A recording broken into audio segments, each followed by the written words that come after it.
kasih dan setia di dalam Tuhan kita Yesus Kristus menjadikan umatnya berbahagia dan memuliakan Dia hari ini Rabu 8 Oktober 2025. Saudara-saudaraku, mari kita berdoa.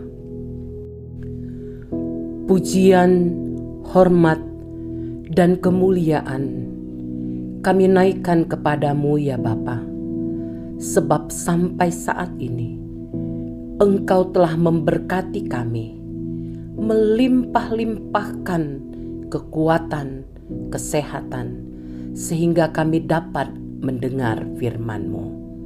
Berbicaralah Tuhan, kami siap mendengar.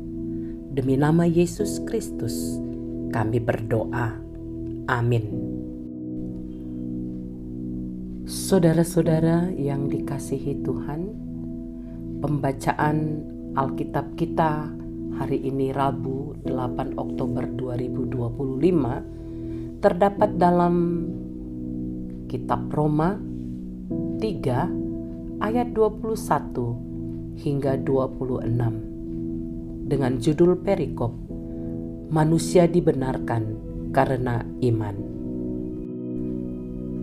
Tetapi sekarang tanpa hukum Taurat, kebenaran Allah telah dinyatakan, seperti yang disaksikan dalam kitab Taurat dan kitab para nabi, yaitu kebenaran Allah karena iman dalam Yesus Kristus bagi semua orang yang percaya, sebab tidak ada perbedaan.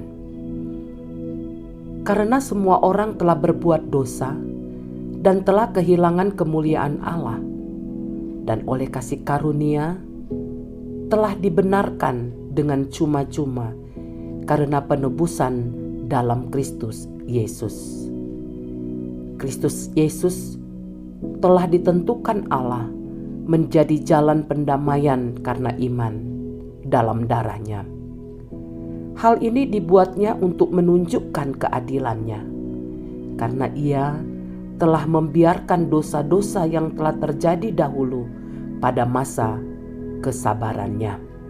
Maksudnya ialah untuk menunjukkan keadilannya pada masa ini, supaya nyata bahwa Ia benar dan juga membenarkan orang yang percaya kepada Yesus.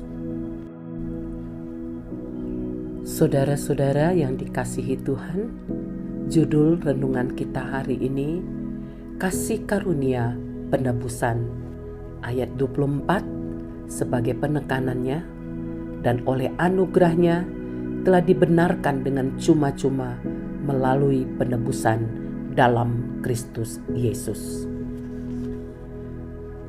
Sebagai salah satu promosi agar konsumen membeli produknya adalah dengan memberi produk gratis. Misalnya, beli 1 gratis 1 atau beli 3 gratis 1. Sebenarnya produk gratis tersebut tidaklah benar-benar gratis, karena harganya sudah termasuk dalam produk yang kita beli. Jika membaca surat Roma dari pasal 1 ayat 18 sampai 3 ayat 19, maka di sana kita mendapati keadaan manusia yang seharusnya berada di bawah hukum akibat dosanya. Tidak ada satupun cara yang bisa dilakukan manusia untuk membebaskan dirinya dari hukuman tersebut.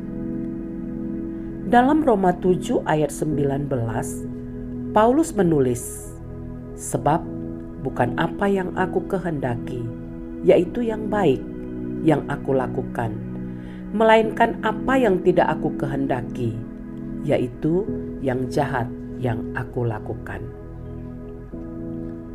Ada keinginan untuk berbuat baik, namun yang dilakukan justru hal yang jahat.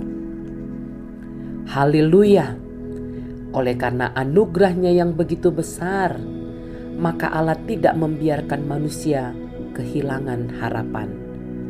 Karena kasih-Nya yang begitu besar itulah, maka Allah rela melakukan apa yang tidak bisa dilakukan manusia, agar manusia memperoleh keselamatan, agar manusia bebas dari hukuman dosa, agar manusia memperoleh pengharapan dan hidup kekal.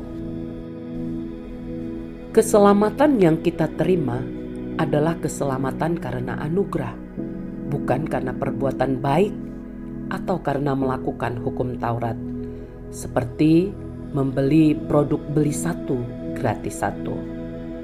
Perbuatan baik adalah bukti dan tujuan keselamatan.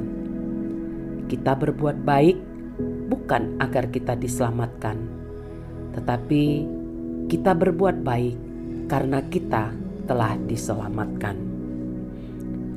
Keselamatan itu dikerjakan melalui putranya Yesus Kristus.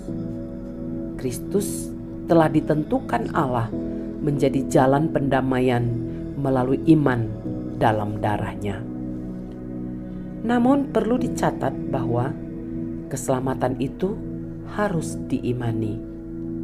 Walaupun keselamatan itu anugerah, namun perlu tanggapan iman dari manusia, sehingga ia membenarkan orang yang percaya kepada Yesus.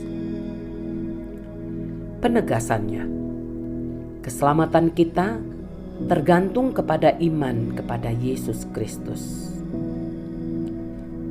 Saudara-saudaraku, mari kita menundukkan kepala kita, mengangkat hati kepada Allah dalam doa. Ya Tuhan Yesus Kristus, Juru Selamatku, terima kasih atas kasih dan pengorbanan-Mu bagi kami. Engkau telah menjadi jalan pendamaian bagi umat yang beriman kepadamu. Ajarlah kami selalu hidup dalam kasih dan kebenaran-Mu. Demi Yesus, Putra Allah. Amin. Saudara-saudara, para pendengar Renungan Oasis Fajar, demikianlah uraian dari renungan ini melalui pembacaan firman Tuhan. Semoga menjadi berkat besar bagi kita untuk dapat menjadi pelaku-pelaku firman. Tuhan memberkati kita. Amin.